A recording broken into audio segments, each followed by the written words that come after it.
ప్రభువైన యేసుక్రీస్తు నామానికి మహిమ కలుగును గాక. యేసుక్రీస్తు నామములో మీ అందరికి వందనాలు. దేవుడు మిమ్మల్ని అందరినీ దీవించి బలపరచును గాక. పరిశుద్ధ గ్రంథం బైబిల్ దేవుని యొక్క వాక్య భాగాన్ని చదువుకుందాము దేవుడి బిడ్డలారా.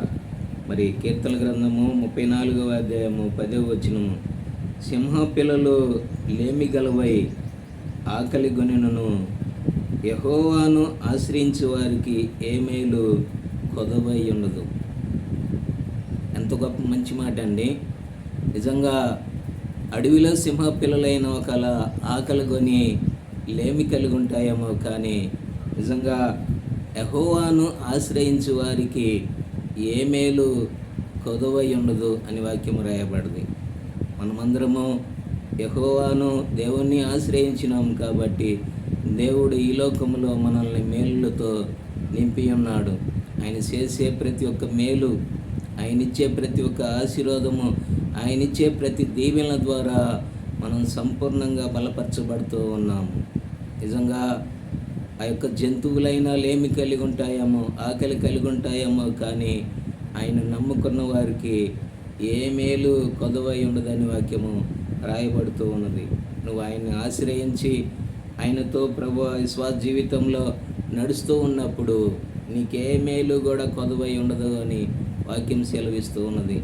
ప్రియమైన దేవుడి బిడ్డలారా, సహోదరుడా, సహోదరి, దేవుడు మేలులతో నింపే దేవుడై ఉన్నాడు.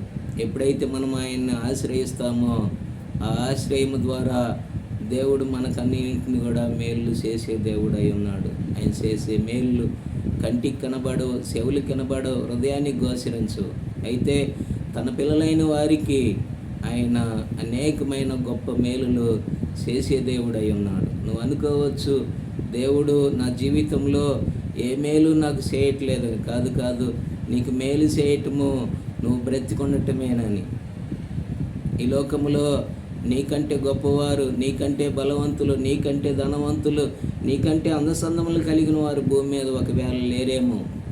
అయితే నీవు సజీవ లెక్కలో ఉన్నావు. కారణము దేవుడు చేసే మేలు గొప్పది కాబట్టి. ఒకవేళ నీకు అర్థం కావచ్చు, కాకపోవచ్చు, కానీ నిన్ను మేలులతో నింపే దేవుడై ఉన్నాడు. ఆరోగ్యం ఇచ్చినాడు, ఆయుష్నిచ్చినాడు, కుటుంబాన్ని ఇచ్చినాడు. అన్నీ కూడా నీకు కావలసిన ప్రతి ఒక్కటి కూడా దేవుడు ప్రతి సమయంలో దేవుడు నీకు అన్ని అవసరాలు తీర్చే దేవుడై ఉన్నాడు. అటువంటి గొప్ప దేవుణ్ణి విశ్వాసంతో నమ్మి ఆయన్ని ఆశ్రయించి మనకి ఏది కావాలన్నా దేవుడి దగ్గర మనము ప్రార్థన చేసినప్పుడు ఆ ప్రార్థన ప్రతిఫలమే దేవుడు మనకు మేలుగా మార్చే దేవుడై ఉన్నాడు. అందుకనే ఆయనే వాగ్దానం చేసినాడు, ఆయనే అభయం ఇచ్చినాడు. అడుగుడి మీకు ఇవ్వబడును, వెతుకుడి మీకు దొరుకును, తట్టుడి మీకు తీయబడినని వాక్యం సెలవిస్తున్నది. కాబట్టి దేవుని దగ్గరికి వద్దాము. ఏ మేలు కొదవై ఉండదు.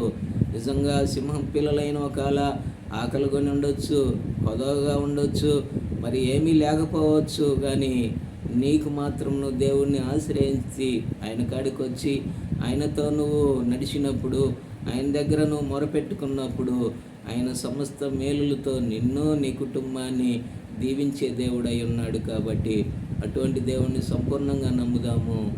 ఆయన మార్గంలో సంపూర్ణంగా ముందుకి నడుద్దాము. ఆయన చేసే మేలులు గొప్పవి కాబట్టి ఆ మేలులు పొందుకొని ఆయనకు కృతజ్ఞతాపూర్వకంగా ఆయన సన్నిధానంలో మనము ఆయనకు స్తుతులు, వందనాలు చెల్లించుకుందాం.